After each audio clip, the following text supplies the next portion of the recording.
ذرا بات کرتے ہیں ایک بڑے ہی اہم میڈیکل ایشو کے حوالے سے. ہمارا سیگمنٹ ہے جی ڈاک ٹاک. آج ہے انٹرنیشنل چلڈرنس کینسر ڈے. یقیناً بچوں کو اگر کوئی بھی مشکل ہو، چھوٹی سی بھی تکلیف ہو تو ہم سب کا دل دہل جاتا ہے. سب سے اولین ترجیح بھی ہوتی ہے، خدا نخواستہ کسی ہنگامی صورتحال میں ہم کہتے ہیں بچوں اور خواتین کو پہلے ریسکیو کیا جائے. تو یقیناً بچوں سے ریلیٹڈ یہ بڑا ہی موذی مرض جو یقیناً ہمارے لیے بہت تکلیف پہ بھی ہوتا ہے، مشکلوں کا باعث بھی بنتا ہے. آج اس کی آگہی کا عالمی دن ہے. آئیے سب سے پہلے اس حوالے سے آپ کو دکھاتے ایک رپورٹ اور پھر ڈاکٹر صاحب سے اس کے حوالے سے کچھ آگہی بھی لیں گے، کون سی اہم چیزیں جو ہمیں پتہ ہونی چاہیے. But first let's take a look at this report. 15 فروری یہ دن ہے بچوں میں کینسر کے حوالے سے آگاہی کا، جسے پاکستان سمیت دنیا بھر میں منایا جاتا ہے. اس دن کا مقصد کینسر میں مبتلا بچوں کے علاج میں حائل رکاوٹوں کو اجاگر کرنا ہے. اس سال اس دن کا موضوع بہتر زندگی ہے. دنیا بھر میں ہر سال 4 لاکھ بچے اس مرض کا شکار ہو جاتے ہیں. پاکستان میں ہر سال 8,000 بچے کینسر سے مبتلا ہو جاتے ہیں، جبکہ 60 سے 80% بچے موت کے منہ میں چلے جاتے ہیں. ماہرین کہتے ہیں اکثر مقامی ڈاکٹر بچوں میں کینسر کی تشخیص کا خاص تجربہ نہیں رکھتے، جس کی وجہ سے بہت سارے بچے کینسر کی بروقت تشخیص اور مناسب علاج سے محروم رہتے ہیں. تمام ڈاکٹرز میں بچوں کے کینسر کی علامات کی پہچان اور اس کی تشخیص کے حوالے سے بنیادی تربیت وقت کی اہم ضرورت ہے. اس تربیت کی بدولت بروقت تشخیص اور بہترین علاج کی مدد سے ہزاروں بچوں کے لیے زندگی کی امید قائم رکھنا ممکن ہو پائے گا. جی یقیناً اگر آپ نے کبھی وزٹ کیا ہو بچوں کا جو کینسر وارڈ ہوتا ہے وہ میرے خیال میں اپنی ایک دنیا ہوتی ہے. آپ دیکھتے ہیں کہ ننھے ننھے بچے اتنا مشکل اتنا تکلیف دہ علاج سے گزر رہے ہیں، اور یقیناً تبھی اگر آپ احتیاط دینا چاہیں جیسے Indus hospital and health network ہے، ان کے ہاں مفت علاج کیا جاتا ہے ان بچوں کا جو کینسر کے مرض میں مبتلا ہیں. لیکن ایک چیز جو آپ نے اس رپورٹ میں بھی دیکھی ہوگی کہ بروقت تشخیص ہونا، کینسر کو ہم جتنے ارلی سٹیجز میں اگر کیچ کر لیتے ہیں اس کا جو علاج ہے اور اس میں جو سروائیول چانسز ہیں وہ بہت بہتر ہو جاتے ہیں، اور علاج جو ہوتا ہے وہ قدرے آسان ہوتا ہے. آئیے اس حوالے سے بات کرتے ہیں. ہمارے ساتھ موجود ہیں ڈاکٹر سید احمد حامد. آپ کنسلٹنٹ ہیں پیڈیاٹرک آنکولوجی کے انڈس ہاسپٹل کے ساتھ. بہت بہت شکریہ آپ کا احمد صاحب موجود ہونے کے لیے. احمد صاحب، جیسے رپورٹ میں بھی بتایا گیا ہے کہ کیا ایکسپرٹیز نہیں ہوتی ہے یا بچوں میں سمٹمز مشکل ہوتے ہیں، کیوں نہیں بروقت تشخیص ہو پاتی کینسر کی؟ بسم اللہ الرحمن الرحیم. بہت بہت شکریہ مسٹر، آپ نے آج کے دن کی مناسبت سے میڈیا کے ذریعے اس چیز کو آگاہی کا طور پہ آگاہ کیا. اور جو آپ کا سوال ہے، سوال اس کہ بڑی وجہ یہ ہے کہ پاکستان میں جیسا کہ رپورٹ میں آپ نے بتایا کہ تقریباً سالانہ 10,000 بچوں کو کینسر ڈائگنوس ہوتا ہے ایک محتاط اندازے کے مطابق. اور ہمارے پاس اس بات کا اعداد و شمار موجود ہیں کہ شاید اس میں سے 40 یا 50% بچے ہی کینسر کے علاج کے مراکز تک پہنچ پاتے ہیں، اور ایک بہت بڑی تعداد جو مور دین 50% ہے وہ ان اداروں تک پہنچ ہی نہیں پاتے ہیں تاکہ ان کی تشخیص ہو اور ان کا علاج شروع ہو. تو یہ ایک بہت بڑا فگر ہے. اس کا مطلب یہ ہے کہ آدھے سے زیادہ بچے پاکستان کے اندر بغیر کسی علاج کے اللہ کو پیارے ہو جاتے ہیں. اور یہی وہ اعداد و شمار ہیں کہ دنیا میں جو 4 لاکھ بچے سالانہ کینسر سے ڈائگنوس ہوتے ہیں، اس میں سے 80% بچے لو انکم کنٹری یعنی پاکستان جیسے ملک میں رہتے ہیں، اور اس میں سے 10 میں سے 7 بچے جو ہیں وہ اللہ کو پیارے ہو جاتے ہیں صرف علاج نہ ہونے کی وجہ سے. تو آپ کے سوال کے تسلسل میں کہ کیا وجہ ہے، اوبویسلی اس کی بہت ساری وجوہات ہیں، نیشنل وجہ بھی ہیں اور صحت کے جو پاکستان میں عمومی مسائل ہیں اس سے بھی ریلیٹڈ ہیں کہ علاج کے مراکز کا کم ہونا، ہیلتھ کیئر پرووائڈر کا کم ہونا، اور والدین کو آگہی نہیں ہونا، ڈاکٹرز کو بھی ایون آگہی نہیں ہونا کہ بچوں میں کینسر کی کیا علامات ہوتی ہیں. تو اس حوالے سے بہت ضروری ہے کہ لوگوں کو پتہ ہو کہ بچوں میں کینسر کیسے پریزنٹ کرتا ہے، کہاں آنا چاہیے. اچھا ڈاکٹر احمد صاحب، کچھ اس میں جو سوالات ہیں چھوٹے چھوٹے ہیں تاکہ میں ویورز کی آگہی کے لیے ان کو ہم آگے لے کے بڑھ سکیں.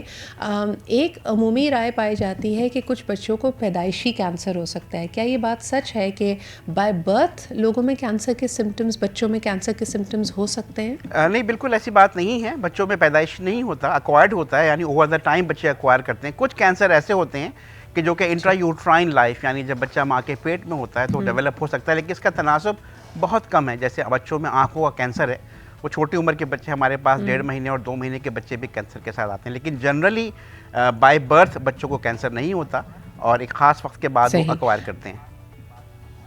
ڈاکٹر احمد، سب سے زیادہ کامن کینسرز بچوں میں کون سے ہیں؟ ہم اکثر لیوکیمیا کا یا پھر بلڈ کینسر کا ذکر سنتے ہیں، لیکن سب سے زیادہ کامن کینسر خصوصاً اگر بچوں کی مریضوں کو دیکھا جائے پاکستان میں سب سے زیادہ کامن کینسر کون سا ہے؟ عام طور پہ جو بچوں کے ٹوٹل کینسر ہوتے ہیں اس میں 60-70% جو ہوتے ہیں وہ بلڈ کینسر ہوتے ہیں، اور عام زبان میں اس کو ہم ایکیوٹ لیکیمیا کہتے ہیں، یعنی خون کا کینسر، اور اس کو میڈیکل کی ٹرمینالوجی میں ایکیوٹ لیکیمیا کہتے ہیں.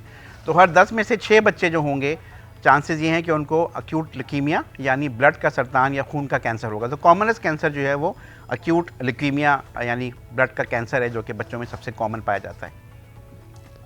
تو اگر سب سے زیادہ کامن کینسر ایکیوٹ لیوکیمیا ہے تو پھر بچوں کا ٹریٹمنٹ کامنلی کیا ہوتا ہے اور بچوں کے ریکوری چانسز کیا ہوتے ہیں؟ کیا لیوکیمیا ایک ایسی ہیلتھ کنڈیشن ہے جس کو زندگی بھر مینیج کرنا پڑتا ہے، یا اس مرض سے مکمل چھٹکارا بھی پاسبل ہے؟ دیکھیے الحمدللہ فارچونیٹلی بہت اہم بات یہ ہے کہ بچوں کے اندر خون کا کینسر جو ہے وہ اور دیگر کینسر جو ہے ان کا علاج کا کامیابی کا تناسب اللہ کا شکر ہے سگنیفیکنٹ ہے. اور خون کا کینسر جو ہوتا ہے یہ قابل علاج ہے. ڈپینڈ کرتا ہے، بہت ساری اس کی سب ٹائپس ہوتی ہیں، ظاہر ہے اس کا یہ موقع نہیں ہوگا کیونکہ بہت ڈیٹیل ہوتی ہے وہ، لیکن جنرلی جو خون کے کینسر ہیں وہ الحمدللہ قابل علاج ہوتے ہیں. اور اگر ٹائملی تشخیص ہو جائے اور ٹائملی اس کا علاج شروع ہو جائے، علاج لمبا ہے، علاج کا دورانیہ لمبا ہے، یعنی 2 سے 2.5 سال لگتا ہے، جس میں شروع کے 6 سے 9 مہینے جو انٹینسو ٹریٹمنٹ ہوتا ہے، اس کے بعد کمپیریٹیولی لائٹ ٹریٹمنٹ ہوتا ہے، اور بچے الحمدللہ کیور ہو جاتے ہیں. تو یہ ٹیبو کہ جناب وہ لائف لانگ رہے گا، ایسا نہیں ہے. اور 2 سے 2.5 سال کے دوران میں بچے عام طور پہ علاج سے الحمدللہ شفا یاب ہو جاتے ہیں اور ایک مناسب زندگی آگے کی گزارتے ہیں. مجھے یہ بتائیے کہ علاج جب ہم کرتے ہیں خاص طور پہ بلڈ کینسر کا، تو کئی دفعہ اس میں ذکر آتا ہے ینگ بچوں کے لیے بون میرو ٹرانسپلانٹ کا. کیا یہ بھی ایک ٹریٹمنٹ کا آپشن ہوتا ہے، اور اس ٹریٹمنٹ کے لیے کون سے بچے اہل ہوتے ہیں، ایلیجبل ہوتے ہیں؟ بون میرو ٹرانسپلانٹ جو ہے یہ عام طور پہ اپ فرنٹ بچوں کے کینسر کا علاج نہیں ہوتا. عام طور پہ وہ بچے جو خدا نخواستہ جن کا علاج شروع ہوا اور علاج ٹھیک بھی ہوا، لیکن ایک خاص وقت کے بعد ان کی بیماری واپس آ گئی، جسے ہم ریلیپس کا لفظ استعمال کرتے ہیں، وہ بچے کینڈیڈیٹ ہوتے ہیں بون میرو ٹرانسپلانٹ کے.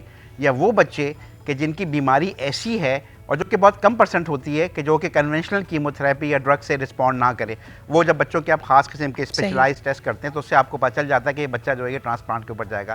لیکن اس کا تناسب کم ہے. جو بچے ریلیپس ہوتے ہیں انہیں کو ہم BMT یعنی بون میرو ٹرانسپلانٹ کا ایڈوائس کرتے ہیں. بالکل صحیح. ڈاکٹر صاحب، جو لیوکیمیا، ایکیوٹ لیوکیمیا یا بلڈ کینسر کے بچے پیشنٹس ہوتے ہیں، ان کو خون کے عطیے کی ضرورت ہوتی ہے. تو یقیناً آپ کی یہاں موجودگی میں ایک دفعہ پھر ہم لوگوں کو زیادہ سے زیادہ اس کی طرف راغب کرنا چاہیں گے، کیونکہ ضروریات زندگی اور زندگی اتنی تیز رفتار ہے، اتنی زیادہ پریشانیاں اور مشکلیں کہ شاید لوگ اس بارے میں سوچ نہیں رہے. تو یقیناً آج جب کہ ہم انٹرنیشنل چلڈرنس کینسر ڈے منا رہے ہیں اور سب سے کامن کینسر بلڈ کینسر ہے، تو زیادہ سے زیادہ خون کا عطیہ دیں. ذرا ہمارے ناظرین کے لیے بتائیے گا کہ جو بچہ بلڈ کینسر کا علاج کروا رہا ہو اس کو تقریباً کتنے بلڈ کی ڈونیشنز کی، ٹرانسفیوژنز کی ضرورت پڑتی ہے؟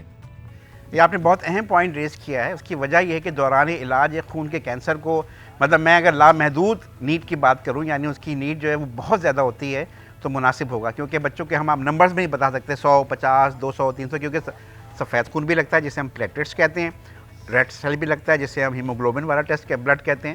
اس کی نیڈ بہت زیادہ ہے. اور جو فیملی ہمارے پاس بیرون سندھ سے یا بہت دور افتاد علاقوں سے آتی ہیں، ان کو 25 بوتلیں خون کے مختلف مواقع کے اوپر لگتی ہیں. اور الحمدللہ انڈس ہاسپٹل میں ایسا ہمارا ریجنل بلڈ سینٹر شامل ہے جن کو بچوں کو فری آف کاسٹ اور اسکرین شدہ بلڈ دیتا ہے. لیکن آبویسلی یہ وہ مشن ہے کہ جس میں ہر آدمی اپنا رول ادا کر سکتا ہے. بے شک وہ فائنانس نہ دے سکے، بے شک وہ کچھ اور نہ کر سکے، لیکن اگر اپنا خون اگر وہ ڈونیٹ کرے، اور ہر صحت مند آدمی ہر 3 مہینے کے بعد اپنا خون ڈونیٹ کر سکتا ہے، اور ایک خون سے جو ہے وہ 4 کمپوننٹ نکلتے ہیں، تو یہ بہت بڑا عطیہ ہے جو کہ ایک جان بچانے کے کام آتا ہے. تو بالکل میرا خیال ہے کہ اس فورم سے ہم یہ بات عام لوگوں کو ضرور کریں گے کہ ایک مشن میں اگر ہم آج کے دن یہ کہیں کہ نہیں ہمیں کسی خون کے کینسر کے بچے کو اپنا خون عطیہ کرنا ہے، تو آپ سوچیں نا کہ جس کس نے ایک اگر کسی انسان کی جان بچائی تو اس نے سمجھے گویا پوری انسانیت کی جان بچائی. تو یہ ہمیں قرآن بھی سکھاتا ہے، دین کی تعلیم بھی سکھاتی ہے. اس لیے بہت ضروری ہے کہ ہم لوگ ایک صحت مند ٹرانسفیوژن یعنی خون کا عطیہ دینے کی عادت ڈالیں اپنے اندر، جو کہ ان بچوں کو جن کے ساتھ ڈونرز نہیں ہیں ان کی مدد میں اور مشکل وقت میں کام آئے. ایبسلیوٹلی. ڈاکٹر احمر، ایک بڑا اہم سوال جس کی طرف آپ نے شروع میں خود بھی اشارہ کیا تھا، مجھے یہ بتائیے کہ جیسے آپ نے کہا کہ کئی بچوں کی تشخیص نہیں ہو پاتی، اگر خدا نخواستہ کسی بچے کو بلڈ کینسر ہے تو کامن سمٹمز کیا ہیں جس پہ والدین کو خصوصاً نظر رکھنی چاہیے؟ بالکل صحیح آپ نے کہا. یہ بہت اہم بات ہے. ہم ہر فورم پہ بات کرتے ہیں کہ اگر خدا نخواستہ کسی بچے کو خون کا کینسر ہے تو اس کی پہلی جو علامات ہوں گی وہ اس کو بخار بھی ہو سکتا ہے. بخار عام بخار نہیں، عام طور پہ بخار اگر 1 ہفتہ 2 ہفتے سے زیادہ پرسسٹ کر رہا ہے تو it could be a sign of leukaemia. Number 1, اگر اس بچوں کو سیویئر بون پین, یعنی بچوں کو ہڈیوں میں درد کا ہونا, ویسے جو بچے گروئنگ ایج کے ہوتے ہیں ان میں ویسے بھی درد ہوتا ہے, لیکن ان یوزول پین, بون پین ہونا, یہ خدا نخواستہ کینسر کی پہلی علامت ہو سکتی ہے. اور ڈل ہو جانا, پیٹ پڑنا, کیونکہ خون کا کینسر ہے نا, خون کا کینسر بون میرو سے نکلتا ہے, تو وہاں سے پھر بچے کے اندر ہیموگلوبن کم ہوگا, اس کے اندر پلیٹلیٹس کم ہوں گے, جس کی وجہ سے جسم پہ پرپل یا بلوئش اسپاٹس باڈی پہ پڑ سکتے ہیں. یعنی فیور کا پرسسٹنٹ رہنا, خون کی کمی ہونا, باڈی میں پین ہونا, ان یوزول پین ہونا, ٹھیک ہے, اور لتھارجی, بھوک کا نہ لگنا, یا مختلف گردن یا جھانگ یا ایکزیلا کے حصوں میں چھوٹی چھوٹی لمف نوڈس کہ جو کہ سائز میں گریجولی بڑھ رہی ہوں, جسے ہم عام طور پہ گلٹیاں کہتے ہیں, گردن کے حصے میں یا بغل کے حصے میں, اور ایک خاص سائز سے زیادہ, یعنی 2 سینٹی میٹر 2.5 سینٹی میٹر اگر کسی بچے کے خدا نخواستہ ان ایکسپلین گلٹیاں نکل رہی ہیں, it could be a sign of cancer. Leukaemia کا بھی ہو سکتا ہے اور دوسرے کینسر کا بھی ہو سکتا ہے, اس لیے اس کو فوراً الارم کرنا, دیر نہیں کرنا, اور فوراً ایک ایکسپرٹ اوپینین لینا تاکہ ٹائملی ڈائگنوز ہو سکے. بہت بہت شکریہ doctor Amer for raising awareness about this very important issue. اللہ تعالیٰ ہر بچے کو محفوظ رکھے اور اس کو شفائے کاملہ عطا کرے. آپ کی آمد کا بہت بہت شکریہ, and for sharing these very important points with us.